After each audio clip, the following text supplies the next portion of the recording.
Welcome, welcome, welcome. We're here today. This is the Huntington's disease triathlon race tips. I have a long storied history with Huntington's disease triathlon, and I'll be getting into that in a few minutes. Excuse my voice, I have a little bit of a laryngitis, but we'll get through this. Let's go ahead and start. Are you ready? So this video is all about just getting more prepared for the race. We're here to help you, right? So that's my goal, is to find out who's feeling a little anxious. Maybe someone has a few butterflies before the race. That's totally normal. I want you to know. And even being scared about what's to come, especially if this is your first triathlon. Huntington's disease triathlon is a great first-timers triathlon, but I can tell you, I think I've done it 24 times. So it's okay to feel a little anxious. And you're here in the right place, right? If we're here to get those butterflies to fly in formation and learn some great tips on how to make it a great day out on the race course. You've come to the right place. So congratulations on taking the time to watch this whole video. It is long. I will tell you it's about 45 minutes long, but I promise you I'm a giver. I like to give as much information as possible so that you are completely prepared for the race. And you can always reach out to me if you have any questions. So my goal for you is to come away with useful and helpful information for this race, and of course, every race after this one.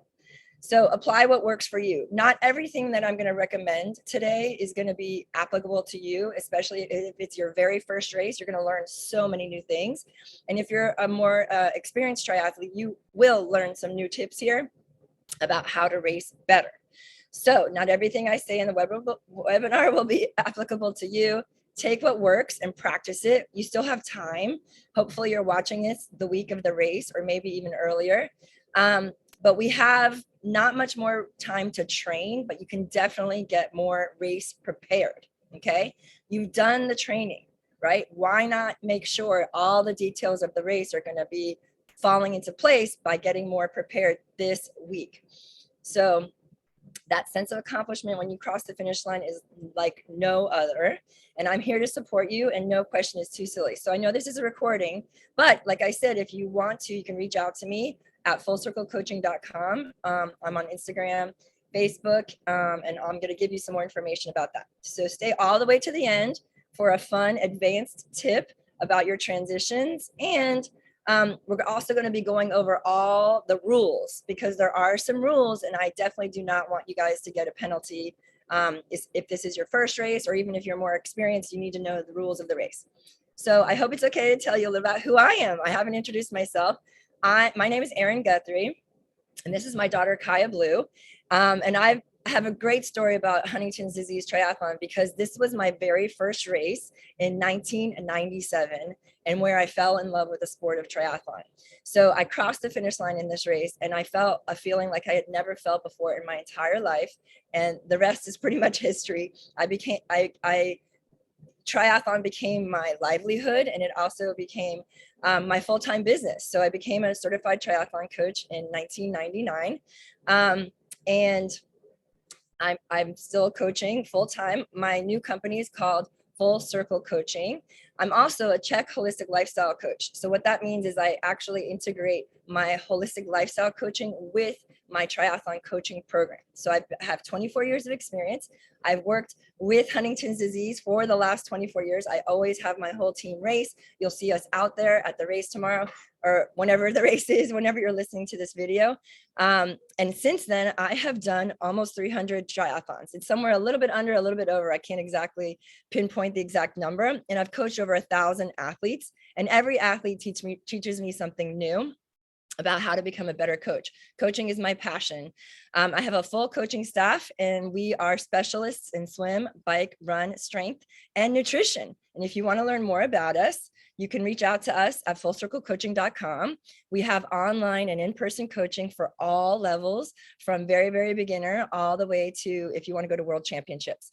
We have an 8-week beginner triathlon program, a 16-week triathlon transformation program, for short course or long course. And we have an 8-week nutrition and lifestyle essentials program. And like I said, I work with people all the way from beginner to elite with any goal. So this is an example of my group photo from the local group, but I do coach athletes worldwide. And here's where you can connect with me. Like I said, my website, YouTube channel has tons of great videos. I have a whole race playlist. I'm going to be playing a lot of the videos in this presentation to help you guys familiarize yourself with what race day conditions are like.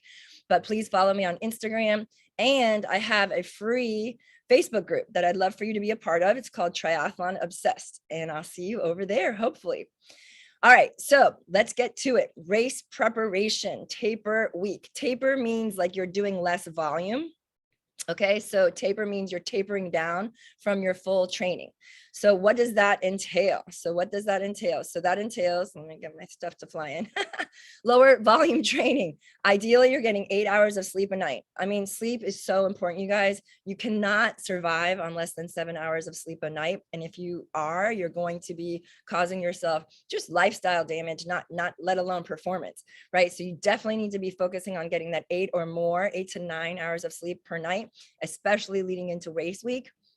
And preparation for race. Make sure your bike has a tune-up, get yourself a massage, and write out your race plan. So for your race plan, I'm going to be going over what that means in a later slide. So the longer the race, the longer the taper. So I told you I'd be giving you tips, not just for this race, but for future races. But typically a sprint or an Olympic distance or international distance race, you would taper, 3 to 5 days. And for an Ironman, you would taper 2 to 3 weeks. So like I said, 2 to 3 days, 5 to 7 for the international. And it depends if this is your A, B, or C race. So what that means is it the race you're hoping to do the best? That's your A race. Or is it just a training race to kind of dust off the cobwebs? So that's also dependent on how much you're going to taper. But rest is actually where you get better. So you definitely need to be resting the week before the race, at least a few days. I love to include over race pace sprints. I call those ORPs, which you're going to see that a few times through the presentation. So ORPs are helping you not be stale. So the week before the race, you're not going to rest completely, right? You're going to do a little swim, a little bike, a little run, but definitely nothing more than 45 minutes, and include everything should be easy except for those 30 seconds to up to 4-minute over race pace sprints, just to help your body, keep from being stale from just going slow. I don't know if you guys know how it feels after you take a few days off and then you come back to training, you feel a little sticky, a little stale. So we don't really want you to do that. We want you to still keep moving the week before the race, but definitely back off on the volume. Still allow for recovery and a simulation of training. Okay, so race day checklist. This is going to be something that you're going to get in your packet, your race day packet, when you go pick up your packet, which I'm going to get to in a minute. But this is a great thing that I actually prepared for myself. I actually have, like in all those 300 races, it hasn't gone perfectly well. I've forgotten a few things, right? So definitely everything on this list is referenced to me personally, as well as any triathlete I've ever worked with. But some different ones could be like extra pair of contacts. But every single thing on here is just a kind of a checklist to go over when you're packing for race day so that you don't forget anything. Okay, so you're going to get one of these in your race packet. Okay, so race plan, as we talked about. So what's a race plan? Race plan is kind of like a map to the perfect race. It really makes a big difference in your performance if you write everything out from the morning before the race. So in this case, Saturday morning to the end of the race on Sunday. You want to write out everything you're going to eat. You're going to write out what time you're going to get up on Saturday, hopefully sleeping in a little bit. You want to write out all your goals. So are your goals for this race to just cross the finish line, feel good? I say survive. Or is it to have a personal record? Are you there to push yourself, right? I'm going to give you some tips on how to do that. So obviously, when you write out your goals, you want to keep them in a positive light. So positive process goals, and you want to use mantras for every part of the race. So what does that mean? We're going to get into it a little deeper, but basically you want to think about the process of swimming, the process of biking, and the process of running while you're doing it. And that will help you stay focused on the job at hand instead of all the external circumstances that are happening around you. So in this race plan, you want to include your nutrition, your rest, your warm up, your race paces, your heart rates, if you know them, which I highly recommend getting a heart rate monitor if you don't have one, power meter, if you have a power meter on the bike, or pace and heart rate on the run. You want to have some goal, some goal times to know how long you're going to be out there. I use an app that you're welcome to check out. It's totally free. I highly recommend using this app for this race, www.tricalc3.com. You can see it right here, the number 3. And you can actually, list out the distances of the race and how fast you plan to go. Okay. And we're going to look at that in the next slide. And it'll give you a time goal, right? So a time goal kind of gives you an estimate how long you're going to be out there on the race. So it also can help you plan your nutrition, because we're going to talk about nutrition. You definitely want to be eating enough nutrition for a successful race. The other thing you want to include in your race plan is your concerns and their solutions, right? So a lot of people don't know how to change a flat tire. That's the biggest concern that I usually get with newer triathletes. I actually have two videos, I believe, on how to change a flat tire on my website. So you can check that out, Full Circle Coaching, on YouTube channel, Full Circle Coaching YouTube. So go over there, please subscribe. And I put out videos every single week. And we're going to also talk about panic in the swim. So swimming is usually the biggest limiter for most triathletes or most newer athletes. And we're going to go over strategies to prevent that in a few minutes. So what's the plan? Have it figured out and don't leave it to chance. Meaning, if you have a concern, if you're worried about having a panic attack in the swim, please pay attention to that part of this presentation. If you're worried about having to change a flat tire, go ahead and learn, right? Go ahead, also check your tires. If you see any gashes in the tires on your bike right now, you might want to get a new pair of tires before the race so that you have less of a chance of getting a flat tire. Okay. So it's worth the investment of planning your race. Okay. It's a map to follow. So this is the example of the Tricalc 3. I did the sprint triathlon. So the sprint distance triathlon is 20 quarter mile. So 0.25 miles. It starts at 7 a.m. About the time that start doesn't matter. So when you go to Tricalc 3, you want to click on menu, and there's a drop down menu, and you can click the distance of the race. Okay. You can put custom as well, and you can change any of the numbers. So I put for this one, sprint and quarter mile, that's the distance. And then this person is going to be swimming 2 minutes per 100 yards.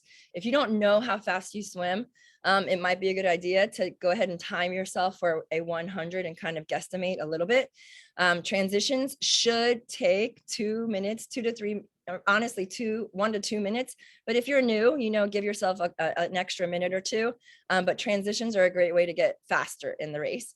So the bike distance is 14 miles, and this person is going to be averaging 16 miles per hour, and then 2-minute transition. And then the run is a 3.1 mile. So, and this person's going to be running 10 30-minute miles. So their total time out on the course is 1 hour 37. And that's really important because we want to make sure they're fueling to last that long. And we're going to get to nutrition and timing of your nutrition, but you definitely want to have a good breakfast and then have a little something, 20 minutes before the swim start. And then I would recommend definitely something for this distance of the race or this much time out on the race course. Definitely want to have something on the bike and maybe perhaps something at the very beginning of the run as far as nutrition, about 100 calories. And we're going to get more into the details of that.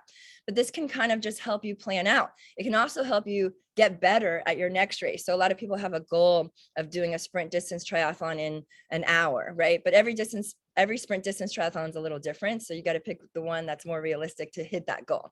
So it's kind of a fun little app. So what to wear? So what to wear is super important. I feel like I see a lot of newbies out there kind of clueless. They wear a bathing suit and then they put the bike shorts over. That can cause a lot of chafing and discomfort. You want to stick with what's, triathlon gear. Triathlon gear is designed to help you go through the swim, the bike, and the run with the most efficiency and ease, right? So this is the example of a sleeved tri-suit. It makes you go faster the more you're covered up, but it's a 2-piece. You can see there's a seam here and it's 2 pieces. And then this is a 1-piece tri-suit. And either one's great. I like the 2-piece for if you have to go to the bathroom a lot, or if it's a longer distance race, because sometimes it's hard to get in and out of the 1-pieces in the porta potties and stuff like that. But it's up to you. And you definitely want to practice wearing what you're going to race in, because it might chafe, or there might be some rubbing spots that you need to put some Body Glide on, or some non-petroleum anti-chafing, so that you don't get a blister on your neck or whatever the case is. You want to definitely practice in what you're going to wear. And then it's also important to know about the wetsuit or the speed suit. It's a February race, and even though we're in South Florida, sometimes the water can be cold. So you have the option of wearing a wetsuit if the water is 78 degrees or colder. If it's over 78 degrees, it's illegal to wear the wetsuit. And sometimes they'll let you if you feel more confident swimming in the wetsuit, but you usually have to start at the end of the race and you won't be qualified for awards if it's not a wetsuit legal race and you wear the wetsuit. Okay, here's me.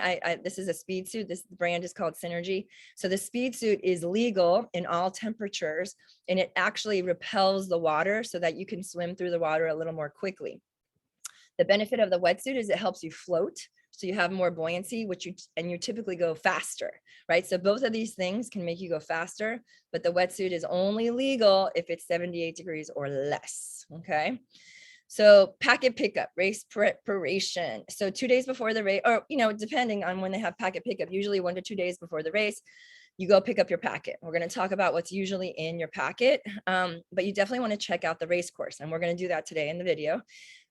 So what's in your packet? Your race numbers, and I'm going to show you where they go, your helmet number, your bike number, your run number, your timing chip, what that is. So your timing chip should be put on your left ankle. And I put the word toothbrush here because sometimes they give you your timing chip the day before in your race packet. And when you do that, that means you take it home with you. And a lot of people leave it at home. So I always make the recommendation of putting the timing chip next to your toothbrush. And hopefully you're going to brush your teeth in the morning, and then you'll remind yourself to put your timing chip on your left ankle. The reason why it's important to put it on the left ankle is because all of your gearing on your bike is on the right. And sometimes the Velcro on the timing chip can come a little open, and we would hate for you to get that caught into your chainring and stuff like that. So always wear it on your left ankle and make sure it's securely fastened. I actually use a safety pin to make sure it's on.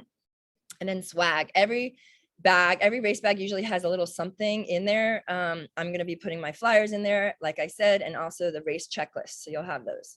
So I just wanted to share my race bag. So I have a race bag that I keep all the essentials in, just so I don't have to go looking all over the place for every single race. I always bring an extra set of lights. Sometimes it's dark when I'm setting up my transition area. I mean, the race directors do the best they can before the sun comes up. You want to get to the race site by 5:30, and it's definitely dark at that time.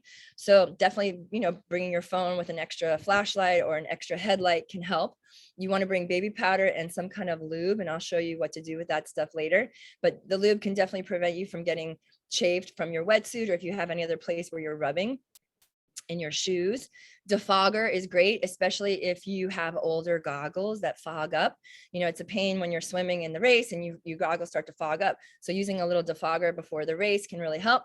I always recommend bringing 2 pairs of goggles to race day, because what if one breaks, number one, and then also tinted and clear. I can tell you, if race day is sunny, you will be swimming directly into the sunrise, and you will need a tinted pair of goggles. So if you only have clear, you need to invest for this particular race in the sun, because the sun comes up right as you're finishing the swim, and you might not be able to see the end. I have had athletes have that problem because they had clear goggles only. And you also want to make sure you've practiced in the goggles, because they need to fit you so they don't leak. Electrical tape is right here. Electrical tape is one of those things that's always handy to have in case you need to patch something up, but I use it to help put my nutrition on my bike, which I'm going to give you an example of. And then I always bring extra food. These are my Go Macro bars and my Cliff Blocks, just in case there's a delay in the race start. You don't want to start the race hungry, right? And you just want to have extra food just in case there's some kind of a delay. Sunscreen, we're in the winter months, the sun's not as strong, but I did get a little sun the other day, and I was surprised by it. So in case you don't want to get sunburned. And then marking your transition. I have so many extra race caps, and I usually mark the end of my transition, which I can show you, with a little bit of a bright thing so that I can remember where my transition spot is. It's kind of a cool trick. And then this is your race belt, right here. I'll show an example of that in a minute. And then, of course, a visor. Why do I choose a visor over a baseball cap? Well, a visor is much cooler, and it allows the heat to escape your head on the run, which can get hot, but it also can shade your face, which can help you stay cool. And there's my contacts. I have a funny story. I actually lost one of my contacts right before a swim. Before a race, I actually had to drive back to the hotel, get another contact, and then I missed my wave start, but I ended up placing on the podium because I had so much adrenaline. So definitely always have an extra pair of contacts if you wear contacts. So here's the example of the 3 race numbers. Not all race directors, I'm not sure, will have the helmet number, but it is convenient if they're going to be taking pictures on the road.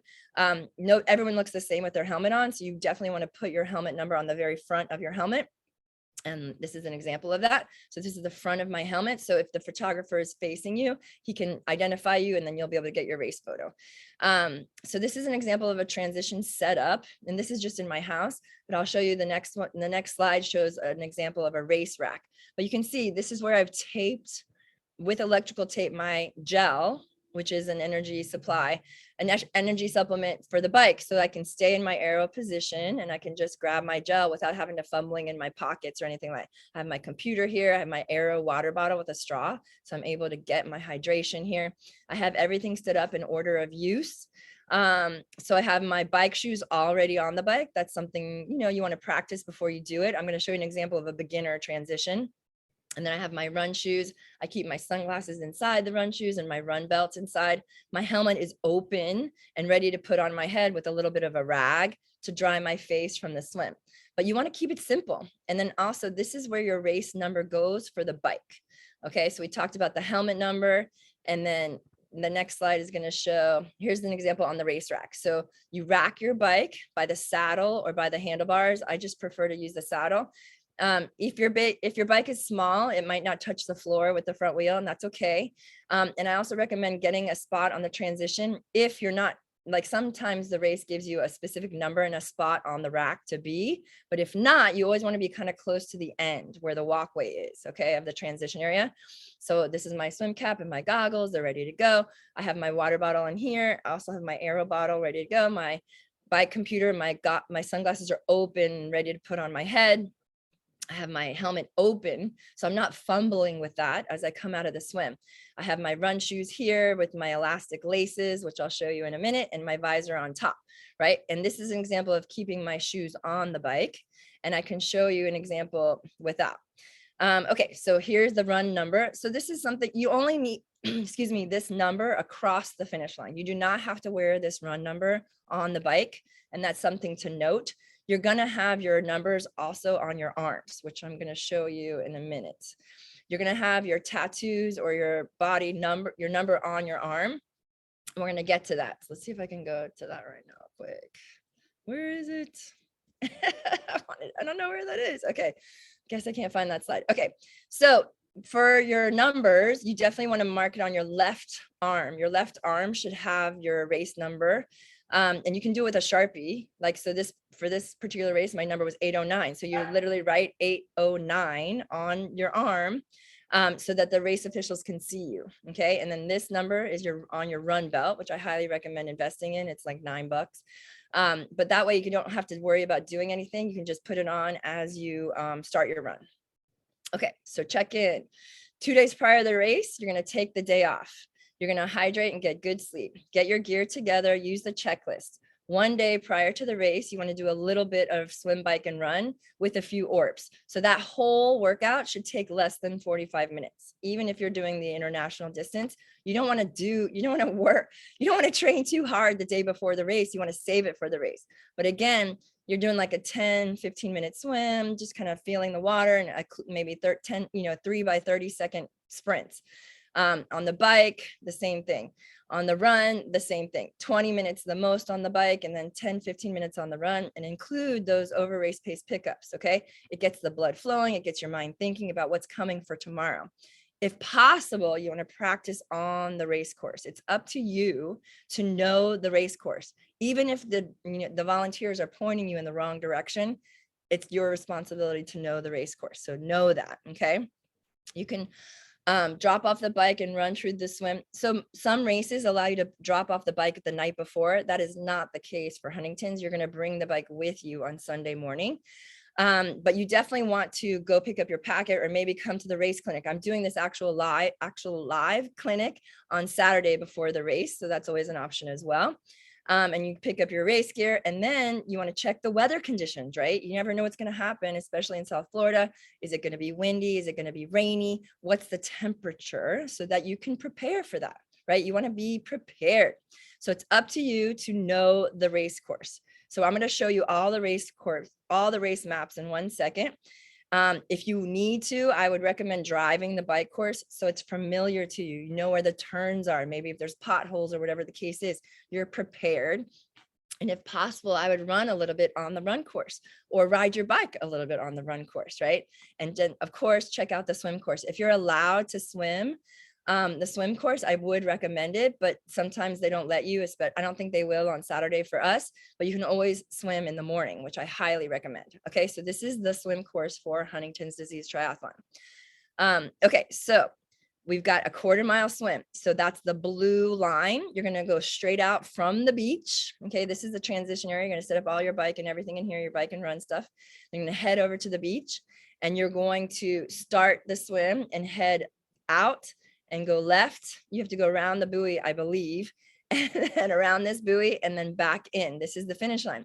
And this is where I said the sun will be right in your eyes. So I really highly recommend those tinted goggles unless it's cloudy, which we don't know what we're going to get until race day, right?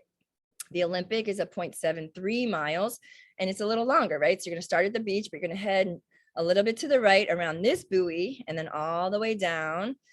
And then all the way down, right, keeping all the buoys on your right-hand side. And then you're going to cross the finish line into the transition area. If you have questions the morning of the race, please ask the officials, okay? This is the bike course. So we're coming out of Larry and Penny Thompson Park. So the transition area is in here and you're going to walk or run with your bike out of transition and you're going to go down the road. You're going to take a left. And then you're going to, for the Olympic distance, you're going to go all the way out here. There is a water bottle exchange here. And then you're going to go back. And then for the sprint, it's just out and back. Okay. Unfortunately, the sprint has a blue line, which we don't have here. But the sprint distance is the shorter one. It's 14 miles. And then the Olympic is 22 miles. So you want to be prepared for that distance of race. Okay. We're going to talk about the bike rules in a minute. So sprint is 1 loop for the run, 3.1 miles. So that's 1 whole loop out and back and around. It's a little convoluted. You go down here, out here, back down, and then into transition. 1 loop for the sprint. And for the Olympic, it's 2 loops. Okay, so make sure on the Olympic, you don't skip the second loop. And the distance is 3.1 and 6.2 miles. Okay. So, duathlon. So we haven't talked much about duathlon, but duathlon is a run, bike, run. And the first run is 1 mile. So you can see you're going to be starting here for the first mile run. You're going to go all the way around the lake and head into transition. And then you're going to get on your bike.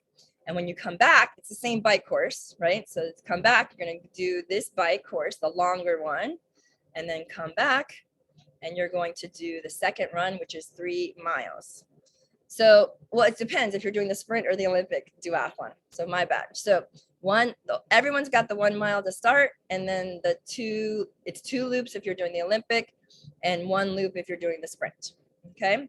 So I don't know if you guys know what an aqua bike is, but it's a race that's only the swim and the bike. So if you're injured running or if you don't like running, it's a great sport and a great way to still be involved in triathlon without having to run. So I was injured for about 2 years and I loved doing my aqua bikes because I was still able to race because I love to race. So time stops at the finish line. So what that means is when you do the swim, you're going to do the same distance for the sprint or the Olympic, same distance of the swim, the same distance of the bike, whether it's sprint or Olympic, but then to cross, you still have to cross the finish line. So what you're going to do is you're going to rack your bike and you're going to run out of transition and there's like a short U-turn to get to the finish line. But your time does not stop until you cross the finish line. So don't forget that. Don't stop after the bike. You still have to cross the finish line and then you also get your race photo finish. So just something to think about. All right, nutrition the day before the race. So I told you we were going to get into this and this is very individual. Okay, so if you are used to having oatmeal, stick with what you've done in the past, but I do recommend, trying something new and a little bit more healthy in the future. There's no need to eat more than normal for a sprint or an Olympic distance race. Please do not carb load. You don't need a huge bowl of pasta the night before. That's just not necessary. And it usually makes you feel heavy and bloated. So skip the pasta the night before. As I talked about long course, you want to just eat more. But my favorite sources of carbohydrate as opposed to pasta are sweet potatoes and beets, right? Real food. You want to choose real food if you can for dinner the night before and for morning of the race, unless you're staying in the hotel. You want to have a tried and true breakfast that you've used many, many times. And a lot of people are missing the protein from their breakfast. As endurance athletes, we think that we're not supposed to eat protein, but that's a big lie. You definitely need protein. It helps your brain focus. You can actually use protein as a fuel source too. So fat gives you 9 calories of energy per gram. Carb and protein give you 4 calories of energy per gram. But all of these things give you fuel. So don't be fooled that you're only supposed to be eating carbohydrates. You're going to have enough carbs in the sports nutrition. So I highly recommend having a breakfast of all 3. Okay. I have a great blog about it on my website. It's called my tried and true race breakfasts, right? So there's some examples of that. So the day before the race, you want to have lunch be your biggest meal of the day as possible. And again, you're having fat, carbs, and protein. So maybe a piece of chicken, a half a sweet potato with some almond butter in it, and some cooked broccoli. You want to stay away from high fiber foods. You don't want to have a big salad because extra fiber on race day is not a good thing, if you know what I mean, because you might end up in the bathroom a little bit extra. So dinner, again, include combination of carbs, protein, and good fats, and stay away from a big leafy green salad. Stick with cooked vegetables, okay? Hydrate, hydrate, hydrate. I recommend coconut water or just water with a pinch of sea salt to help get some electrolytes in, okay?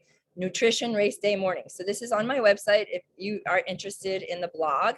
I actually have also on my YouTube channel some recipes on how to make my favorite better than oatmeal recipe, which is pretty much this.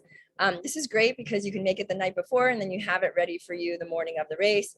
2 eggs, half a sweet potato with butter or almond butter, maybe a little spinach if you want a little green stuff, a smoothie. Some people like to have more liquid breakfasts, but include in your smoothie some protein. Don't leave the protein out. So hard-boiled eggs are always my go-to on race day just because they're easy. I can prepare them the night before and I can eat them on the go. Sometimes I'm so amped up about the race that I have trouble getting the food in, but I know that I'm going to have a better race if I eat. I have to eat protein and fat. I'm going to have enough carbs during the race. So tried and true pre-race breakfast, check out my blog or my YouTube channel. And we talked about hydrate, hydrate, hydrate, right? So during the race nutrition. So this is just my suggestions. You got to figure out what works for you, but you've had a good breakfast already between 300 and 700 calories, depending on the distance of the race. I would stick with 300 for sprint and Olympic. And then about, you're setting up your transition, you're actually burning calories during that whole process and doing your warm up, right? So 20 to 30 minutes prior to the race, I would have a banana or a gel or gummies, not all 3. One of these things. Homemade means like some of my athletes use maple syrup, right? Maple syrup and a little collagen, and they have their own little concoction that can be very healthy. On the bike, I recommend water with sea salt in your water bottle or calories. If you want to have some calories in your water bottle, I love Vitargo. It's a 1 ingredient carbohydrate source. That I love plain. The plain is the healthiest one. So I use this and I use a watermelon electrolyte supplement to have it make a taste, right? So tasting a drink can help you want to drink it more. And then if you want to, you can have a gel on the bike or a bar on the bike, but stay away from having a bar on the run. If you're going to have more solid calories on the bike, it's easier to chew while you're pedaling than it is to run. But honestly, for sprint and Olympic distance races, I recommend gels as much as possible or blocks, Cliff blocks. On the run, like I said, liquid is always better. So a gel plus water, you can stop at the aid stations. There's going to be aid stations along the way. Never pass up an aid station. It's hot out there. You can put the water on top of your head to cool your body. But always want to at least take a sip of water and even spit it out if you don't want to swallow it, but never pass up an aid station. So for hydration, you want to drink every 10 minutes, a sip of something as a general rule. And then you want to eat every 30 to 40 minutes. So for example, let's just go through the race. 20 minutes before the race, you're going to have a gel, or I'm going to have a banana, right? Then the race starts, and done with the swim, I'm on the bike. About 20 to 30 minutes in, I'm going to have a gel on the bike. and then I'm going to have it, be good for the rest of the race. I know that that will last me the rest of the race. If I know I'm going to take longer on the run, I might have another gel at the beginning of the run. If you're going to be out there more than 30 minutes on the run, you definitely want to have a gel at the beginning of the run, and try to have all your nutrition while you're moving. Don't have your nutrition in transition, because that is where you should be transitioning. And if you take the time to eat and you're not moving, you're kind of wasting energy. And even if you're not racing and you're surviving, I'm always giving tips to help you get faster. So caffeine, yes or no? So I highly recommend caffeine if you are used to drinking caffeine. If you're not, don't start, because it can give you a really high heart rate and help you be a little bit more anxious. But if you are used to drinking coffee for breakfast, definitely want to include your coffee.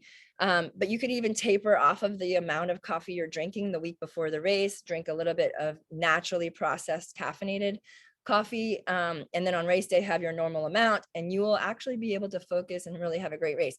For longer races, I actually use coffee as an ergogenic aid, meaning it really helps you refocus and, remember to dial into what you're doing.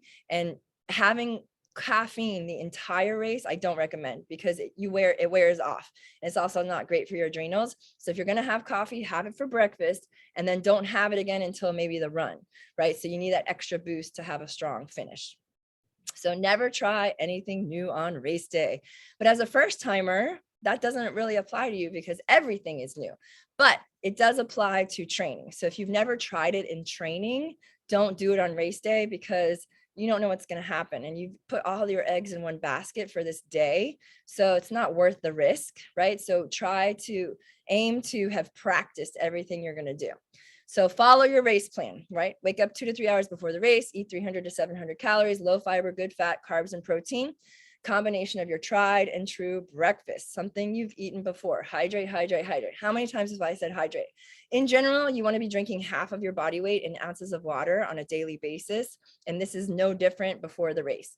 Put your timing chip by the toothbrush, put it on your left ankle, body mark, right? So you want to body mark yourself. We talked about on your left arm, because that's where the officials can see you, especially when you're on the bike.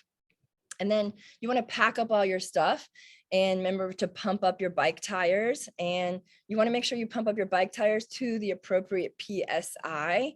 And it's controversial. Some people say 90 PSI, some people say 120. Most tires are between 110 and 120, and they'll provide less rolling resistance on the road. If you have race wheels, sometimes the PSI goes up to 150. Just be careful about over pumping up. There's the tattoo photo. I knew I had it somewhere. So this is my one of my clients, Alexander. So he put his tattoo on his arm. Not all race directors give out tattoos. So if they don't have tattoos, it's up to you to put your race number on your arm, or they will have them people with Sharpies as you enter the transition area on race morning. Okay. So this is the most important. You can also see his timing chip on it's on his right ankle. Unfortunately, I've got to educate him about that, Alex. But you want to definitely put it more on the left ankle. Okay, so you want to get to the race site at least an hour and a half before the race starts. Why? You never know what could happen. Traffic, everybody's trying to get to the race at the same time. And if it's 1,000 people, that's a lot of delay, right? So if you haven't picked up your packet the day before, you want to go get your packet and get body marked. And remember, get that good spot in transition, right? Remember where you are inside transition. That's something you want to orient yourself to. When you find your transition spot, you want to see where you're coming in from the swim. You want to see where you're going out on the bike. You want to see where you're coming back from the bike and where you're starting the run. And you want to see where the finish line is. You want to orient yourself to that. Don't just follow blindly. Have some, awareness of where you're going, because a lot of times people get lost, believe it or not. I have had people lose their bike in transition for up to 6 minutes because they were disoriented, right? If you do lose your bike in transition, you can always look at your arm and see your number, and then go rack by rack by rack to find your bike. And don't be embarrassed if that happens. I've done it myself. You're focused on the swim, bike, and run, and sometimes those little details cause problems. So you want to make sure your bike is legal. So there should be a little sticker on the inside. I've actually had people buy used helmets that were illegal, and they actually got a penalty or disqualified from the race. So make sure that your bike helmet is legal. There's a timing chip by the toothbrush again. And then remember, you're orienting yourself to the bike in, the bike out, the bike in, the swim in, and the run out, and then also the finish line. And always remember to leave your bike in an easy gear so that when you go to accelerate, it's not hard to get the pedals turning, because actually you can sometimes fall over if that happens, and we don't want that to happen to you. So pre-race warm-up. Yes, this is something that most of you would never even think to do. But if you warm up the morning of the race, your race will go so much better. You have to think about when you first start running and you haven't run that morning, the first mile is a little bit sticky. You're not in your flow, right? So you want to get that out of the way before the race starts. So I recommend a dry land dynamic warm-up. I have a video of this on my YouTube channel if you don't know what that is.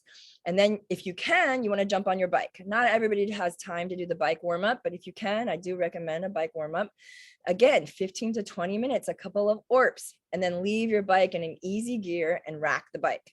Then go out for a run, put your run shoes on, include a couple orps over race pace sprints. Run to the bathroom, run through the finish line, really get oriented, go check out the swim start, get oriented to the entire race place, right? Everything that's going to be going on. And there it is, hydrate again. Then you want to go back and set up your transition, right? Less stuff is better. You do not need a bucket. You do not need a picnic basket. I'm being a little facetious there, but you really don't need a lot of stuff. And I'm going to give you an example of what a good transition looks like, and you want to set it up in order of use, right? Your helmet unsnapped, open, sunglasses open facing the correct way. And of course, watch out for your neighbors, be friendly. Everybody's there to have a good time. And sometimes people get really, really excited and they're a little angry in the morning or grouchy, so just give everybody some room and smile and, just get excited about what's to come. I highly recommend visualizing and imagining your race exactly how you want it to go. I actually have a video on my YouTube channel for this, a race day visualization, where you just want to go through all the details in every sense. You want to see you want to imagine how it's going to look, how it's going to feel, what it's going to taste like. That feeling of crossing the finish line is like no other, right? So I want you to visualize imagine your race day a few times between now and race day. That's a great strategy. So here's the transition again. My helmet is open, ready to put on my head the right way. You'll definitely see someone out on the race course with their helmet on backwards, right? So make sure that's not you. You must have your helmet buckled before you touch your bike. So that's why I always come in and I do my sunglasses first, then my helmet, and I buckle it. Then I put my bike shoes on. If they're not already on the bike, I grab my bike and I head out, and then I come back, rack my bike, get my helmet off, and then I grab my run shoes and I grab my visor and I head out. Okay, so you want to keep it simple. So things to consider: shoes and the pedals. That's me. That's more advanced, right? You don't want to do that the first time. Wear socks. Pacing. So you want to hold back a little bit on the swim in the beginning, hold back a little bit on the run in the beginning, and hold back a little bit on the bike in the beginning, because you want to kind of work your way up to that speed. Unless you're a more experienced triathlete, you don't want to sprint in the beginning of each section of the race, right? And a lot of times people go so hard on the swim and the bike that they end up walking the run, or even if it's their plan to walk on the run, they just feel exhausted by the run. Number one, they most likely didn't eat enough. And number two, they probably just pushed way too hard. It's not a swim bike unless you're doing the aqua bike. It's a swim bike run. So make sure you have the energy and pacing yourself for the end. Chip on the left ankle, speed suit or wetsuit, clear tinted goggles. So you want to anchor your goggles underneath your swim cap. And this is rip laces or just elastic laces in your run shoes, because believe it or not, it's hard to tie your shoelaces with a high heart rate, right? So having rip laces or elastic laces is a great way to get your shoes on easy. Okay, let's get to the race. I know you guys are being so patient, but good stuff to come. So warm up completely. 20 to 30 minutes before the race, stop drinking water, have your last gel, one more potty break, wait for your wave to start. So you have a specific colored swim cap, and you want to make sure you're starting with the proper wave. So you're going to look on the website and see what time your wave start is based on your age. And, stay loose, stretch out, jump up and down, talk to people, practice your mantras, talk to others and get focused. I like to have my favorite song in my head You know, and just kind of be in the present moment. Remember, swim cap color is important. Do not miss your wave start. Visualize and imagine one last time. And then remember to have those mantras ready. What do you say to yourself when you get past or have to walk, right? It's not a bad thing. We're all out there to have fun and have a great experience.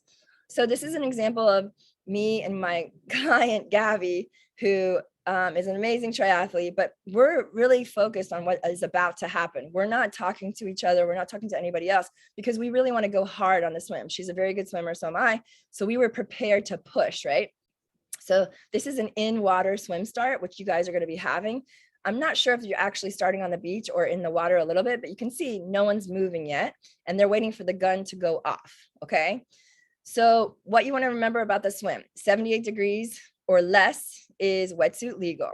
Know what color swim cap you have on and what wave you're in, what time it leaves. Wear your goggles underneath your swim cap, okay? Fins are illegal, go figure, but you can actually wear a snorkel. So if you have neck issues, you're allowed to wear a snorkel. Whoops, almost lost my computer. And then seed yourself accordingly. This is really important. You do not want to be in the front of the pack of swimmers if you're not an experienced swimmer, because people will swim right over you and it's not intentional. They're not trying to hurt you, but you can get pushed under, swallow water, and you just don't want to have that experience, especially for your first race. Now, if you're a great swimmer, please get in front, get out there and get away from everybody, right? Don't forget to sight. Okay, this is really, really important.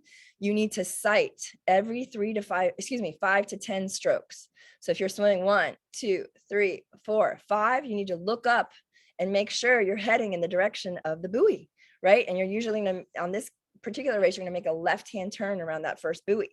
So every 5 to 10 strokes, you need to look up and see where you're going. When you look up, you want to leave your one hand out front in that freestyle stroke position and kick a little harder, because it's always harder to swim with your head up. Okay. The other thing you can do is switch to breaststroke if you need to get your orientation and make sure you're swimming in a straight line. If you need to, you can rest with a lifeguard. So the biggest thing that happens is people start way too fast on the swim and they literally blow up. And we're going to talk about that in a minute. When you're done with the swim, you swim all the way around the course, you turn left on the first buoy, you kept all your buoys on the right. Every swim course is different. You have to learn the swim course, but don't stand up until 2 hands touch the bottom. You want to swim all the way to shore. You will be faster and waste less energy than if you stand up too soon. You also want to kick a little bit extra towards the end of the swim just to get more blood flowing to the brain as you go from horizontal to vertical. And sometimes you can feel a little dizzy. So don't worry if you need to like gather yourself for a second as you come out of the water. But this is how crazy it can be at the swim. So if you're not the strongest swimmer, you know, these ladies are taking their time, right? They're going to get in line. These are more advanced, right? But these are the really advanced swimmers. So seed yourself accordingly, okay? So panic attack strategies. Why am I including this? Because it happens. It happens to me. I'm an expert swimmer, okay? I've still had panic attacks in the water because I went out too fast. It was cold, or I did not warm up enough. So I warm up before any distance race, usually at least 800 yards. That's like my minimum. If I warm up 800 yards, I know I can have a great swim. If I do less than that, there's a chance that I'm going to blow up. Okay. So practice your efforts in training. Blow bubbles. That's really, really important. As long as you're blowing bubbles, especially out of your nose, you're going to turn your head to breathe and you're going to inhale. Switch to breaststroke if you start to feel panicky. Get more air coming in. Roll over on your back and keep kicking if you need to, or just float on your back, right? It's really nice to your brain kind of gets a reset when it sees the sky. We're land mammals, okay? So when we're in the water, there is a little sense of panic, you know, deep down. So you can go rest with a lifeguard as long as you want to, okay? And sometimes they're kind of cute or pretty and they calm you down, right? And they're there to help you, help support you, right? And then you could even swim from lifeguard to lifeguard, but the goal is to not let the panic take over, right? You can keep moving forward, okay? So if you do panic attack a lot, it just indicates that you have a lack of open water swim practice and you need to practice more.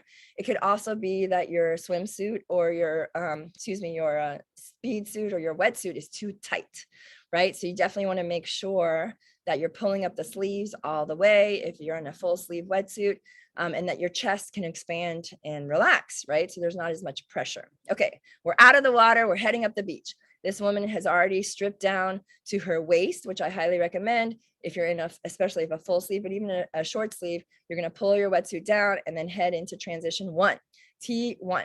Peel off the wetsuit and keep it to your hips. You can take your swim cap off or hold on to it, but you may not discard it. If you discard it, you can get a penalty, right? We don't want any penalties to happen. Sometimes there are people there to help you, assist you to get your wetsuit off. So strippers, not that kind, but there are wetsuit strippers at some races. So hydrate, wipe off your feet while running to T1. A lot of times people will put their feet in a bucket when they get to their transition area, but to me, you've already dried your feet by the time you get into transition. This particular race is a transition in the grass, so you can wipe your feet off really, really easily in the grass while you're heading to transition. So they're pretty much dry by the time you get to transition. Find your bike, get your sunglasses and helmet on, make sure your helmet's not backwards. Shirts are not required for men in the race course. So if a guy wants to wear just his tri shorts the whole way, that's fine. Women have to wear a jog bra, but they don't have to have their torso covered for short course triathlon. For long course, 3 and longer, you do have to have your torso covered. Okay, socks or no socks. We didn't talk about this yet, but I do recommend socks if you're not used to training without socks, but having no socks is a great way to get a faster transition. And remember, you want to have your hydration and nutrition on the bike while you're moving. Do not start eating in transition 1. And remember, you must have your number on the bike, which would have been set up before. And then you have to mount and dismount over the line, not in transition. You're not allowed to get on your bike inside transition. You must walk or run with your bike out of transition, okay? And then the same thing when you come back. So here is a quick video of me doing that. I'm running up the beach, and it's not a race. I already have my goggles and my swim cap in my hand. And coming up to my bike, the first thing I do is put my goggles and swim cap down. And I'm actually don't have my bike. I put my bike first, right? Tightening them up. Then I grab my glasses, my helmet, and make sure I'm buckled to the floor to the bike. Great. I grab my bike, I'm walking my bike out of the not your bike safe.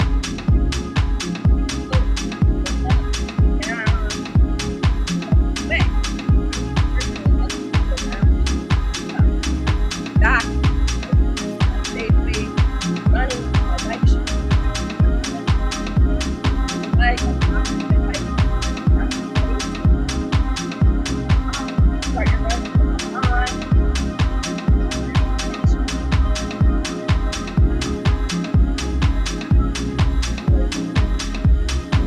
My fitness feel that anybody watching it on anybody can have a fitness. Take off. All right, cool. See on the next one. Okay, bike safety. This is really important. Your helmet must be on and snapped at all times while you're on the bike. You must stay on the right-hand side of the road, and you have 15 seconds to pass on the left. And it's really important to be vocal and say on your left as you're coming up to someone, but you must ride on the right-hand side of the road, okay? You allow 3 bike lengths to be between you and the cyclist in front of you. It's important not to draft, okay? So if you draft, you can get a penalty. Take turns, meaning turns like right-hand turn, left-hand turn at your own experience. Don't weave in and out of those turns because people are behind you, and that's where you can have an accident. We want to keep you guys safe. Hydrate and nutrition while riding if you need it, and make sure you practice. Can you hold a straight line and take a drink of your water bottle? That's really important to practice to keep you and everybody out there safe, right? Start in an easy gear and finish in an easy gear to spin the legs in the beginning of the bike and at the end of the bike to help you run off the bike and your legs won't feel as heavy. You must dismount before the line and be careful if you're running in your run shoes. Be careful running in your cycling shoes Or if you want to leave them on the bike, you can do that. I have a video on my YouTube channel about me leaving my bike shoes on the bike, and that's an easy skill to learn for faster transition. So these are the rules from USA Triathlon. So take a listen.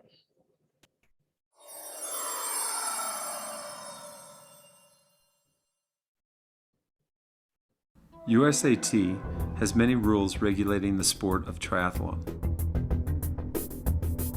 The rules that you'll need to be aware of while on the bike are the ones governing drafting and positioning. When riding in a triathlon, it is stated that you must ride to the far right side of the road and only pass on the left.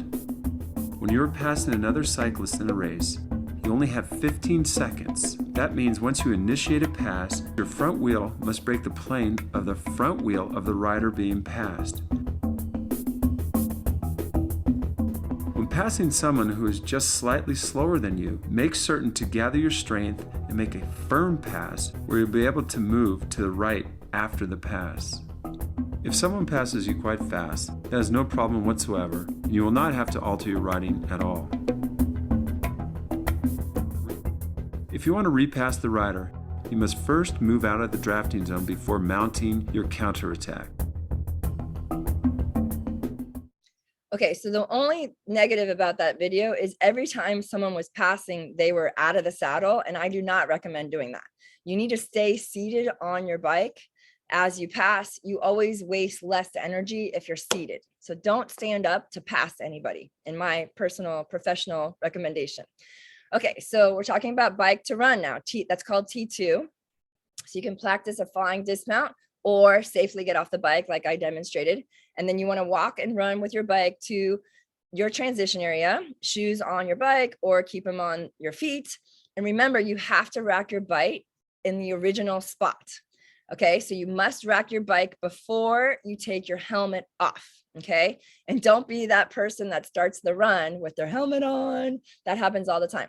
So your helmet's off, your bike is racked, your run shoes are on, and then you're going to grab your visor and your race belt and you're going to put it on as you run away. Quick tip, rip laces is a great idea to have elastic laces on your running shoes. So you literally slide your running shoe on like a slipper. Hydration. There it is again. And just a heads up, the headphones are not allowed. We're going to go over the rules of the race in a minute, but there's a lot. So I just wanted to get the important stuff out. So here's an example of a T2 in a race setting. I wanted you to see with other people. Just like your transition from swim to bike time, your bike to run time also counts towards your total race time. So the faster and more smoothly you can transition from bike to run, the faster you'll be on race day. Your transition begins at the bike dismount. Make sure you dismount your bike prior to the dismount line.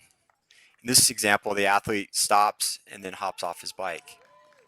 You can also do a running dismount, which this athlete demonstrates nicely. Let's watch that again.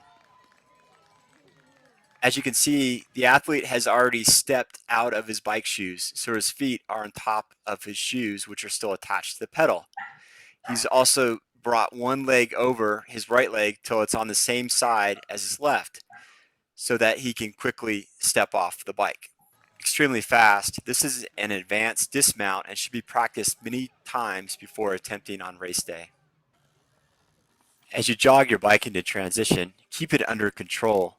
Having noted in the morning where your transition space is, you can quickly find it during the race.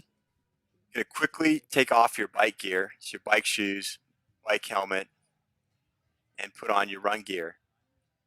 In this case, the athlete's putting on his race number belt and grabbing his running shoes. Grabs his glasses, and he's ready to go. In the case of this athlete, he did a running dismount because you can see his shoes are still connected to his bike pedals. He quickly finds his transition spot, racks his bike, takes off his bike helmet. Because he's not wearing socks, he can quickly pull on his shoes, then tighten the laces with lace locks. Next, he grabs his visor and then his race number belt, which he puts on as he exits the transition area. Two key things to remember. The first is to practice your transitions in training so that on race day it becomes second nature. The second thing is to simplify your transitions. The fewer things you take off and put on, the faster you'll be. Okay, that was just more of an example. These are the rip laces that I recommended. They actually, you can get custom laces. So I have full circle on mine, but you can see they're really easy to apply to your shoes. Highly recommended for a faster transition time. So we're at the run, finally. So you want to get your legs underneath you, take small little steps, aim to have 45 steps in 15 seconds. That's how much your cadence you want to be. You want to not pass up any aid station, and definitely it's okay to walk. You know, if your form starts to falter and you're feeling bad, taking a 10, 20, 30-second walk break, it can actually help you run faster overall. Remember your form. I like to count my breaths as I exhale. And of course, I say my mantras along the way. We're going to get to those in a second. And remember, you want to start a little easier than you think you should, right? Hold back that first half a mile or so, and then start to get your legs underneath you and get stronger and stronger and stronger. And remember how good it's going to feel across the finish line, right? Arms overhead. You friggin' did it. And congratulations, you're a triathlete. How good it can feel. All right, let's give it up for Rodrigo. Great job, Rodrigo. Yeah. Good buddy. So it's awesome, right? I'm so excited for you guys if this is going to be your first race. And this is just some more tips. So take each discipline at your own ability. Start easy and build, or just be consistent. Know your zones, right? So if you know when you see 190 on your heart rate that you're about to blow up, you need to hold yourself back, right? You should be able to train and then train your racing so that you have a better outcome, right? Know your edge. How fast can you go without blowing up? And of course, follow your individual race plan and your nutrition. Mental skills, the most highly overlooked aspect of training. If you don't have it here, if you don't believe you can do it, right? You're not going to do it, right? So you always have more than you think you do. You're way stronger than you think you are. A great book is How Bad Do You Want It by Matt Fitzgerald, if you're interested in learning more. What do you tell yourself when it gets tough, right? For me, I use my mantras a lot, and I like to count my exhales to 11. And I count from 1 to 11, and I start all over again. And it distracts me from the discomfort. If you don't care about how fast you're going, that's fine. Then just enjoy it. Smile, talk to people, root other people on. It's okay to walk, as we talked about. You want to plan for the what if and practice it. And remember why you're out there. Why did you want to do a triathlon? Why did you want to push yourself? Why did you want to achieve a faster time? If you're not tapping into that why, you're not going to be able to push through some discomfort. So remember your mantras. So these are some of mine. Dig deep, dig deep, dig deep, right? That's an easy one. Or I cut through the water like a spear. Bubble, bubble, breathe is a great one for a beginner. So they're focusing in the water on bubble, bubble, breathe. Bubble, bubble, breathe. That keeps you into a rhythm of making sure you're getting enough oxygen in the water as you're swimming. I got this. I can. I will, right? Remember to follow your race plan, not your friends, because that's where a lot of people get into trouble. They go with somebody that's faster than them and then they blow up. Okay, so I would love to hear your mantras if you want to share some of those with me on DM or in any of the posts that I'm posting this week. And don't forget to enjoy yourself. Thank the volunteers, be friendly to the other racers. It really helps us all feel better when we smile at each other. You actually have more energy together, right? Celebrate the day, cheer your fellow athletes on, and smile. If you smile when it hurts, you actually release endorphins that help the pain be less, believe it or not. So post-race, make sure you check your times and be grateful for your awesome, successful body and all that you've accomplished. You can't control how others trained. So focus on yourself and your accomplishments. You did friggin' amazing, right? Post-race recap, it's important to go back and look at the data.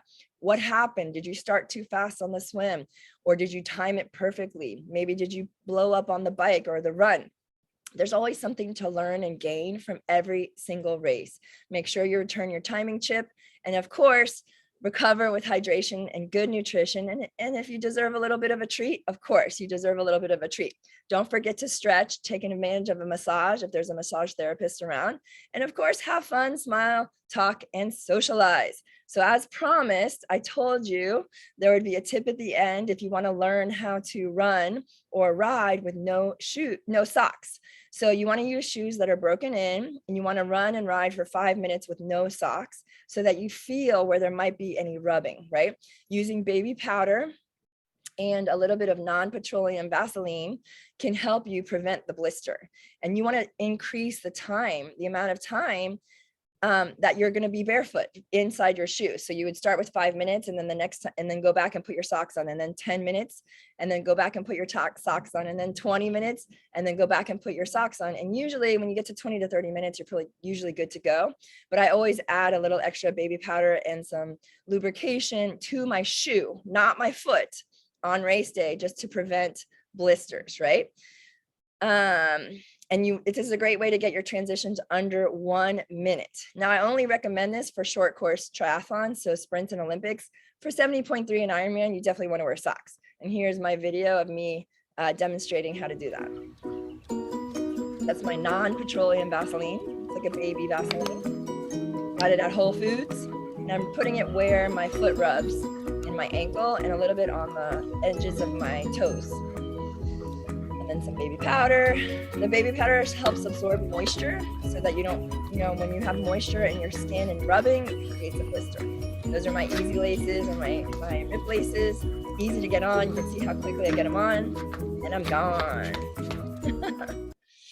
All right, so you want to become a better triathlete. If you want to reach out to us, you can check us out on our website, DM us, or on our social media to set up a call. We have a free call on our website. All levels are welcome. Grab a friend and help me reach my goal of helping 1 million people become triathletes. I also have a 1-week free trial. So if you want to learn more about Full Circle coaching and how we work, whether local or virtual, you're welcome to do my 1-week trial. Or if you have any questions, just reach out to me.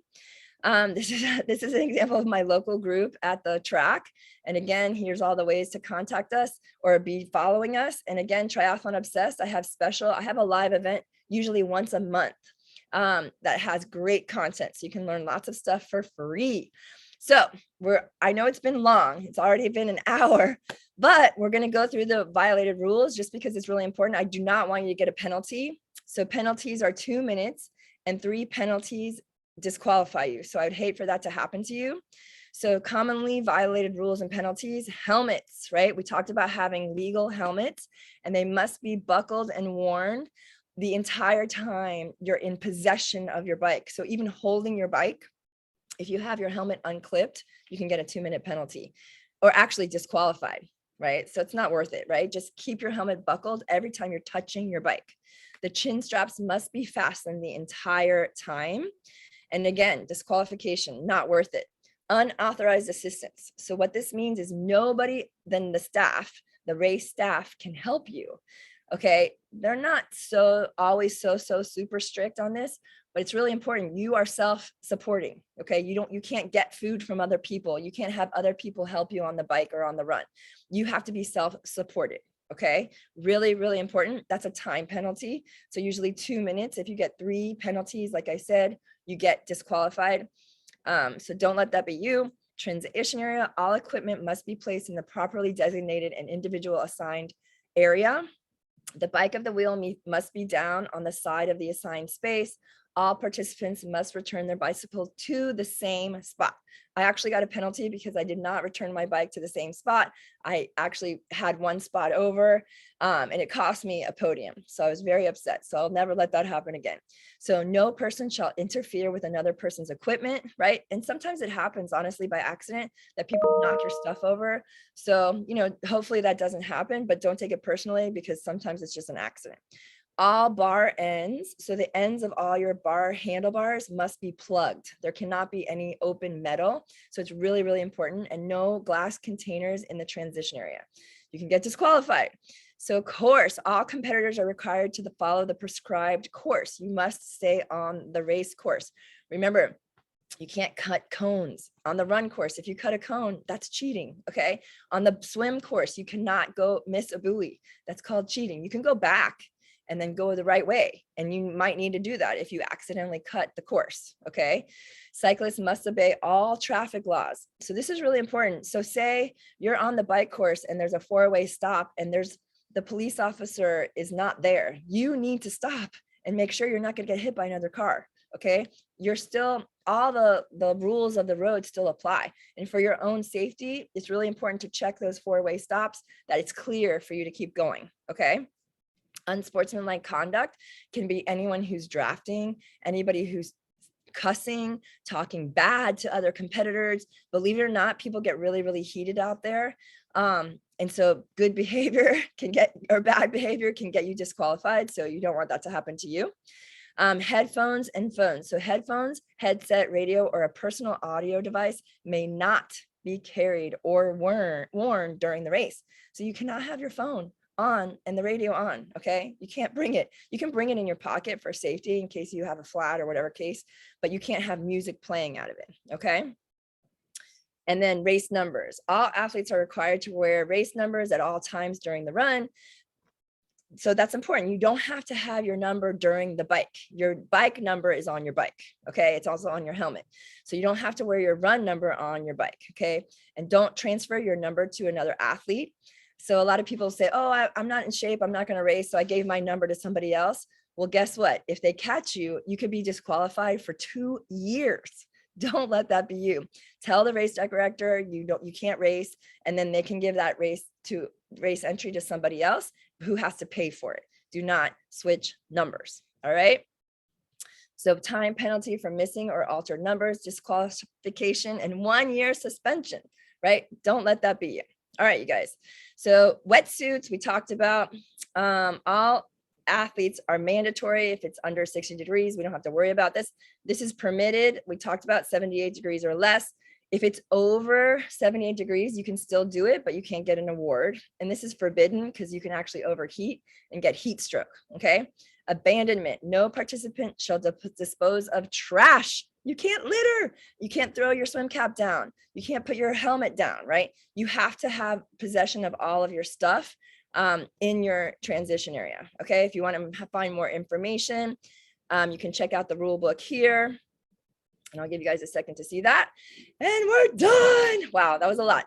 You know, I'm an overgiver. I can't help it, but I hope you enjoyed the webinar. And I really, really wish you the best of luck. And I'll be there at the race, so come say hello. And don't forget to follow us and like us and join us with Triathlon Obsessed. Wishing you well. Bye.